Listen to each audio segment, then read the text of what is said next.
अस्सलाम वालेकुम। मेरा नाम है मोहम्मद बिलाल और आप देख रहे हैं ग्रेट सर्च यूट्यूब चैनल। मुसलमान हर साल जुल्हिज्जा के महीने में 8 से 12 तारीख के दरमियान खाना काबा हाजिर होकर एक बहुत बड़ा फ़र्ज अदा करता है और वो फ़र्ज हज का फ़र्ज है। एक हज के बाद आप जितने भी हज करेंगे वो नफली हज में शुमार होंगे, क्योंकि फ़र्ज सिर्फ एक दफ़ा ही है। एक हदीस है कि आप सल्लल्लाहु अलैहि वसल्लम ने फरमाया कि ऐ लोगो, तुम पर हज फ़र्ज किया गया है, सो तुम हज करो। तो सहाबा किराम ने आगे से सवाल किया, क्या अल्लाह के नबी सल्लल्लाहु अलैहि वसल्लम हर साल हज हम पर फ़र्ज होगा? तो आप सल्लल्लाहु अलैहि वसल्लम ने फरमाया कि अगर मैं अपना सर हाँ में हिला देता तो इसका मतलब ये था कि हर साल मुसलमान पर हज फ़र्ज था, लेकिन तुम लोग ऐसा नहीं कर पाते। फिर आगे से अल्लाह के नबी ने फरमाया कि मैं जितना कहूँ उतना सुनो, इससे आगे ना पूछो। हज की फ़र्जियत के 5 शराइत हैं।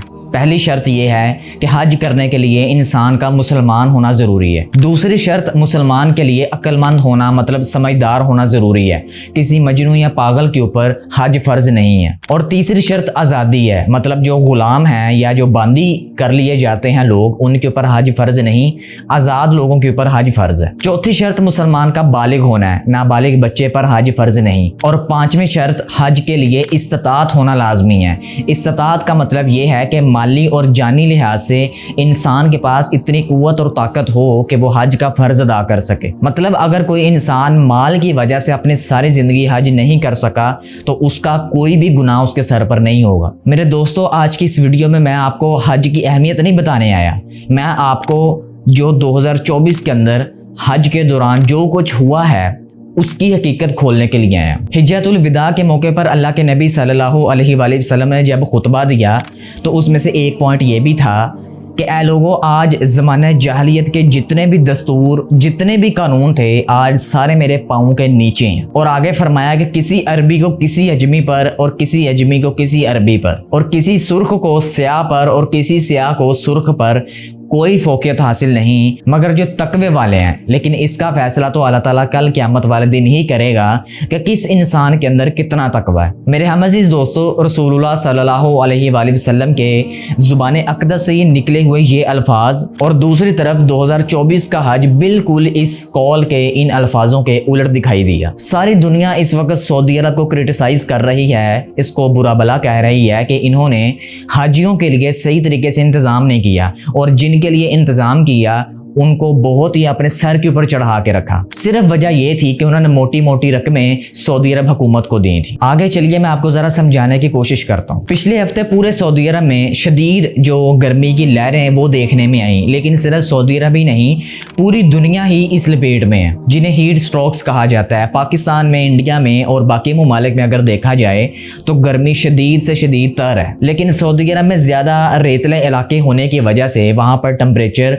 आम मुल्कों की निस्बत ज्यादा रिकॉर्ड किया गया। पीर के दिन सोमवार को 51 डिग्री सेंटीग्रेड टेम्परेचर रिकॉर्ड किया गया था, लेकिन अभी तक पाकिस्तान में 51 डिग्री सेंटीग्रेड टेम्परेचर नहीं हुआ। इसका मतलब यह है कि सऊदी अरब हुकूमत को इस बात का अच्छे तरीके से अंदाजा था कि गर्मी की लहर किस कदर तेज होने वाली है और इतना बड़ा इवेंट हज का पूरी दुनिया से लाखों मुसलमानों ने आना था और उनके लिए पूरा और अच्छे तरीके से इंतजाम करना था। जहां पर अच्छे अच्छे इंतजामात किए गए वो तो आपने वीडियोस की सूरत में देख लिए, लेकिन जहां पर इंतजामात नहीं थे वो अगर आप देखें तो आपकी आंखें खुली की खुली रह जाएं। लंदन से ताल्लुक रखने वाले एक हाजी जिनका नाम ज़रार अली था, उन्होंने बयान दिया, उन्होंने इंटरव्यू दिया कि सऊदी अरब हुकूमत ने हज करने वाले मुसलमानों को ना साफ पानी, ना रहने के लिए सही जगह और ना ही तिब्बी अमदाद वो सही तरीके से फराहम की। इन्होंने बताया कि जितने ज़्यादा लोग हज करने के लिए आए थे उतनी ज़्यादा सहूलियात सऊदी अरब हुकूमत इन आज़मीन हज को नहीं दे सकी। शायद सऊदी अरब हुकूमत इस चीज़ का इंतज़ार कर रही थी कि सूरत हाल किस कदर संगीन होती है, चलो एक दफ़ा देख ही लेते हैं। इंटरव्यू के दौरान इन्होंने मजीद कहा कि लोगों का पास आउट होना एक आम सा अमल वहाँ पे बन गया था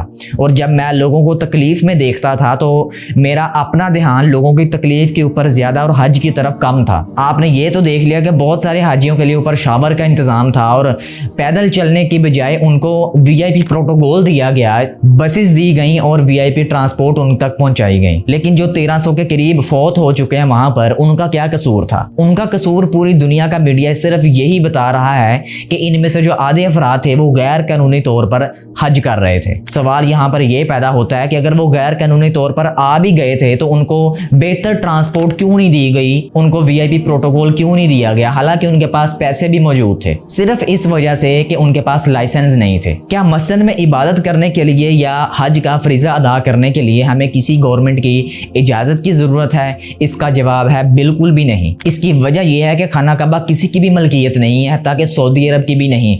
सऊदी अरब यह कानून नाफिज नहीं कर सकता कि अगर आप आ गए हैं तो हमारी इजाज़त के साथ आपने हज करना है। लेकिन जितने लोग वहाँ पर फौत हुए हैं उनकी तरफ से जवाब यही पेश किया जा रहा है कि इन्होंने सऊदी अरब हुकूमत से इजाज़त नहीं ली थी, सऊदी अरब हुकूमत ने इनको इजाज़त नहीं दी थी हज करने के लिए। पूरी दुनिया से बहुत सारे लोग सऊदी अरब हुकूमत को क्रिटिसाइज कर रहे हैं और उनसे पूछ रहे हैं कि अगर रसूलुल्लाह सल्लल्लाहु अलैहि वसल्लम ने यह फरमाया है कि किसी गोरे को किसी काले पर, किसी वीआईपी को किसी गरीब पर कोई फौकियत हासिल नहीं, तो फिर तुम लोगों ने वीआईपीज़ के लिए अलग से इंतज़ाम क्यों किया, और जिन्होंने पैसे कम भरे उनके लिए इंतज़ाम कम क्यों किया? जिन्होंने सऊदी अरब हुकूमत के मुंह भरे उनके लिए अलग से मना में कैंप्स भी लगे, और जिन्होंने पैसे कम दिए उनको रोडों के ऊपर सोना पड़ा और खुले मैदानों के अंदर सोना पड़ा। जिन्होंने लाखों डॉलर्स के जरिए हुकूमत का मुंह भरा उनके लिए खाने का इंतज़ाम भी अलग हुआ, लेकिन जो पैसे गरीब नहीं दे सके उनके लिए अच्छे पानी का भी इंतज़ाम नहीं हो सका, उनके लिए रहने का इंतज़ाम भी सही तरीके से नहीं हो सका। क्या रसूलुल्लाह सल्लल्लाहु अलैहि वसल्लम की ये तालीम थी? और जिन लोगों ने खैमों में रहने का इंतजाम किया था उन्होंने भी यह एतराज़ किया कि खैमों के अंदर ना ठंडक थी और ना ही पीने के लिए साफ पानी था और ना ही सफाई का वहां पर इंतजाम था। एक हाजी ने तो वहां पर इंटरव्यू देते हुए कहा कि इतना बदतरीन इंतजाम था खैमों के अंदर कि हमारा वहां पर दम घुट रहा था और पसीना वहां पर बहुत ज्यादा आ रहा था। मेरे हम अजीज दोस्तों, ये तो वो लोग थे जो वीआईपी प्रोटोकॉल जिन्होंने लिया, लेकिन आप जरा उन लोगों के बारे में सोचें कि जिन्होंने वीआईपी प्रोटोकॉल के बगैर हज का फरीज़ा अदा किया। पिछले 5-6 सालों से हुकूमत की तरफ से सऊदी अरब के अंदर जो तब्दीलियां हमें देखने को मिली हैं वो नाकाबिले बर्दाश्त है। आहिस्ता आहिस्ता 1400 साल पहले की जो निशानियां हैं वो भी खत्म करते जा रहे हैं। सहाबा इकराम की कब्रों के निशान वहां से खत्म होते जा रहे हैं और मक्का की सरजमीन में ही म्यूजिक कंसर्ट्स करवाए जा रहे हैं। असल में ज्यादा मवाद की वजह यह बनी कि जो 1300 अफराद फौत हुए हैं उनमें से आधे वो थे कि जो लाइसेंस के बगैर हज कर रहे थे, और अगर वो ये कोशिश करते कि वो किसी ट्रांसपोर्ट का सहारा ले लेते, किसी बस का सहारा ले लेते या किसी गाड़ी का सहारा ले लेते, तो कोई भी उनको अपनी बस में या अपनी कार में बिठाने को तैयार नहीं होता था सफर के लिए। सिर्फ वजह यह थी कि उनके पास लाइसेंस नहीं था। इस वजह से उन्होंने रोजाना 15-15 किलोमीटर सफर पैदल किया। अब 51 डिग्री सेंटीग्रेड टेम्परेचर जिस मुल्क में होगा, जिस इलाके में होगा, आप जरा सोचें कि वहां पर लोगों का क्या हाल होगा। यहाँ पर हमारे मुल्क में 47 डिग्री सेंटीग्रेड होता है तो हमसे ये बर्दाश्त नहीं होता, तो हज जैसे मौके के ऊपर जहां पर पानी का भी इंतजाम नहीं है वहां पर 51 डिग्री सेंटीग्रेड टेम्परेचर एक बूढ़ा बंदा कैसे बर्दाश्त कर सकता है, और वो भी तब जब उसको ट्रांसपोर्ट की सहूलत ही मुयसर नहीं। तो इसके बारे में मैं पहले भी बता चुका हूं कि हज या खाना काबा किसी की भी मलकियत नहीं है।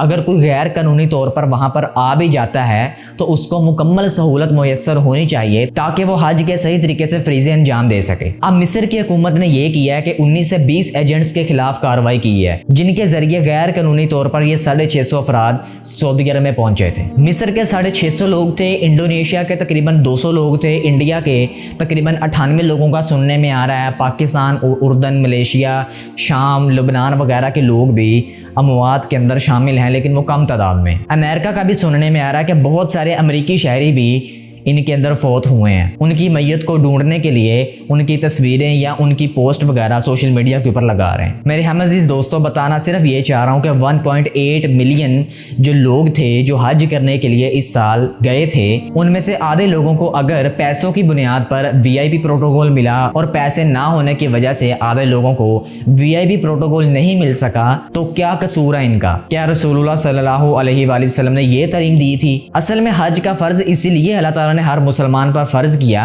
कि यहाँ पर आकर हर मुसलमान बराबर है। किसी भी गोरे को, किसी भी काले पर, किसी भी अमीर को, किसी भी गरीब पर कोई फौकियत हासिल नहीं। अल्लाह ताला इन हुकूमतों को होश के नाखुन दे, इनको हदायत अता फरमाए और इनको ये समझ अता फरमाए कि रसूलुल्लाह सल्लल्लाहु अलैहि वसल्लम के हुक्म को कैसे अपने आँखों के ऊपर रखना है। अपना और अपने प्यारों का बहुत सा ख्याल रखिएगा। मैं मिलूँगा इंशाल्लाह आपसे ऐसे ही इंटरेस्टिंग नेक्स्ट वीडियो में। अगर वीडियो अच्छी लगी तो वीडियो को लाइक और चैनल को सब्सक्राइब करना मत भूलिएगा। अल्लाह हाफिज़।